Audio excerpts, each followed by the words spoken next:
Good morning, afternoon, evening. I am Toni Appelberg-Parks, your, first of all, welcome to Help for Docs, the channel, and I welcome you back or appreciate you being here for the first time if you are. Um, and again, I am Toni Appelberg-Parks. I educate in CDI and risk adjustment coding, and all things related. So, um, today I want to talk about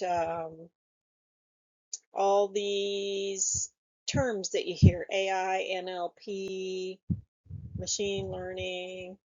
Um, so if you've been hearing the words artificial intelligence and natural language processing tossed around your CDI or coding department lately, that's not your imagination. It's the buzz nowadays. And these tools are already inside a lot of software that you are probably touching already every day. So in this video, I want to cut through some of the hype and just kind of go through what exactly AI and NLP do in clinical documentation and the coding workflow, and how they help, and where they can still get it wrong. Because I feel that knowing the difference is what's going to protect your organization and your career moving forward. So before we dig into the information on the technology, let's figure out why this is important. What's the big deal? Clinical documentation, we know, has always been very time consuming, and CDI specialists and coders understand very well the trade-offs there. If you get more thorough documentation, it means you have more accurate coding and reimbursement, right? But it also can mean that there's more time spent combing through notes, labs, orders, that were never designed to be read by a machine, let alone another human that's overworked and on a deadline, you know, under uh, quantity constraints and things like that. So, but that's the exact problem that AI and NLP were built to help solve. So the question isn't really whether the technology is coming into the workflow, it's probably already there. Um, And the biggest question that you probably have is what it's actually doing when it gets there. All right, let's start by defining a few terms because these do get used interchangeably and they're not the same thing. So artificial intelligence is the umbrella term, and this is for computer systems performing tasks that normally would require human judgment. Under that umbrella, we have machine learning, which is the piece that learns patterns from historical data. So things like which combinations of diagnoses tend to predict a particular DRG or denial. And then natural language processing, NLP, is the piece that reads the unstructured text. So like your physician's free text note, and is able to pull out meaningful, standardized information from that. So when people say a CDI or coding tool uses AI, what they don't know this, but what they're really meaning is that some combination of NLP, reading the note, and the machine learning ranking, it's ranking what it finds.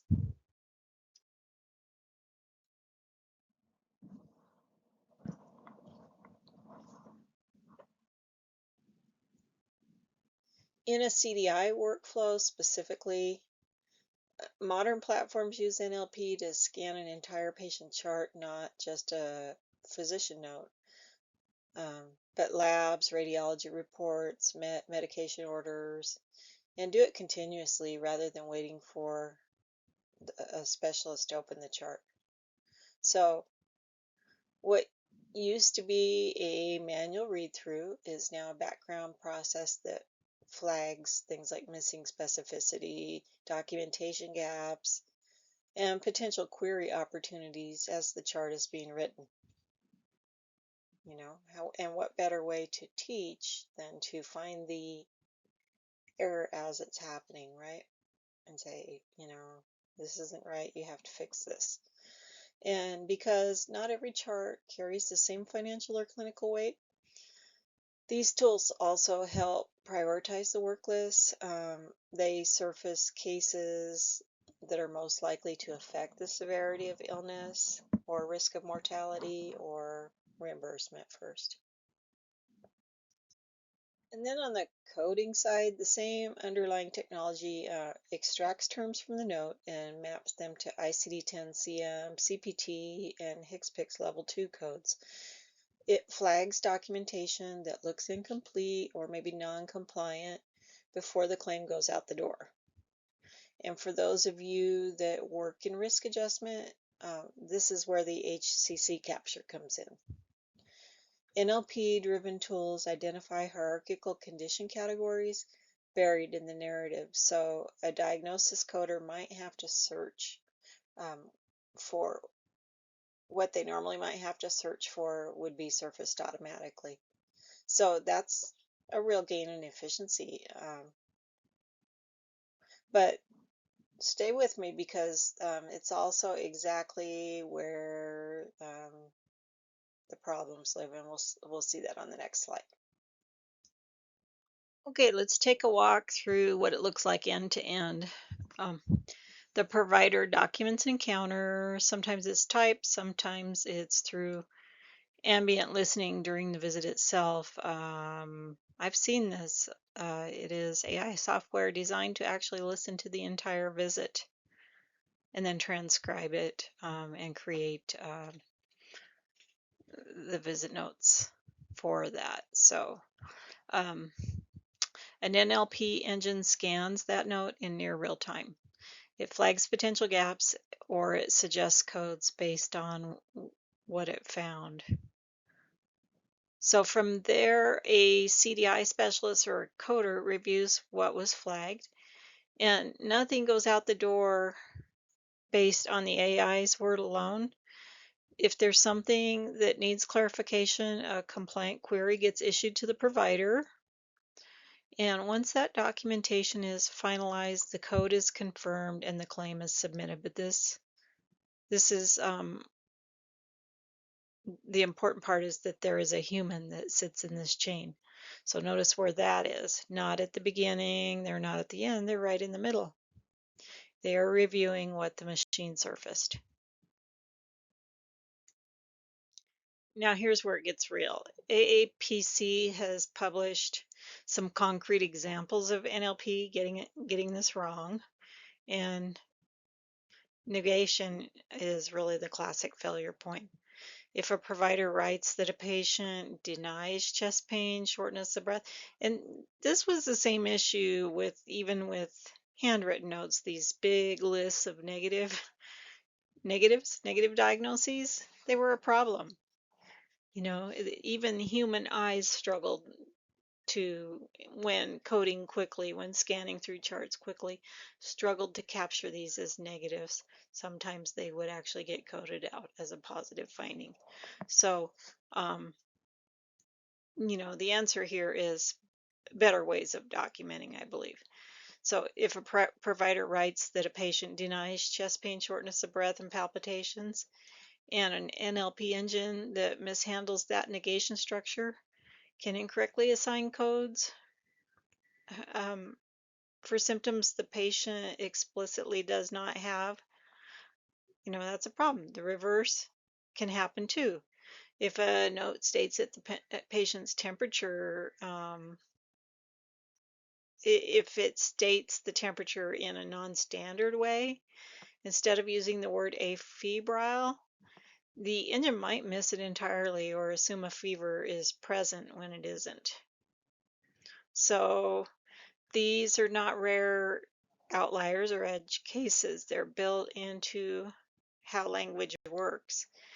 And they're precisely why coding is still and probably will be for a long time to come a human judgment call. Okay, so there really is one main core message I'm trying to get across in this whole video. The computer-assisted coding tools were designed to suggest codes, not to carry end-to-end accountability for accuracy and compliance. That accountability still sits with your credentialed staff. For inpatient coding especially, a code triggered by a word in a lab or imaging report isn't reportable without provider corroboration. So, and human verification of that linkage stays mandatory regardless of how confident the software looks. A CDI specialist or a coder brings something to the model that it doesn't have. They have the ability to weigh clinical context, catch a negation that the engine missed, and know when a suggestion just doesn't match the full picture of the patient. It's just a level of reasoning that we cannot automate yet. So from a compliance standpoint, nothing about the query process changes just because AI is involved. A query that's generated or prompted with AI assistance still has to meet the same standards your organization already follows under the Joint ACDIS and AHIMA query guidance. So it has to be compliant, non-leading, and clinically supported. And when a RADV audit or a payer review comes around, your organization is accountable for the codes that were submitted. It's not the vendor whose software suggested them. So if you're evaluating a new AI tool for your department, that's the first question you need to ask. How does this fit inside our existing compliance framework? Not, does it replace it? So what is all this what does it all amount to? What does it mean for all of us going forward, or for you specifically? Right now, the industry pattern is augmentation, not replacement. And as risk adjustment programs expanded and audit scrutiny increased, of course, the field needed more skilled people, not fewer, to set up these systems, to audit their output, and to teach providers how to document in ways the technology can actually parse correctly. The coders who feel threatened by this technology tend to be thinking about it as a competitor. The ones who are thriving, or the ones who embrace it, are treating it as a first pass tool that still needs their judgment on every single chart that gets flagged, and that's the actual case.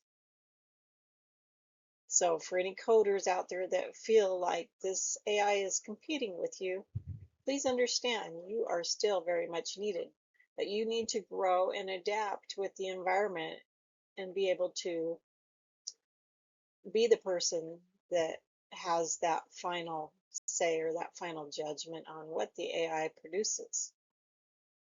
So to bring it down to a few practical action items maybe you can act on this week. Learn what your NLP tool is actually flagging and why. Not just, not just the case of whether to click accept or reject.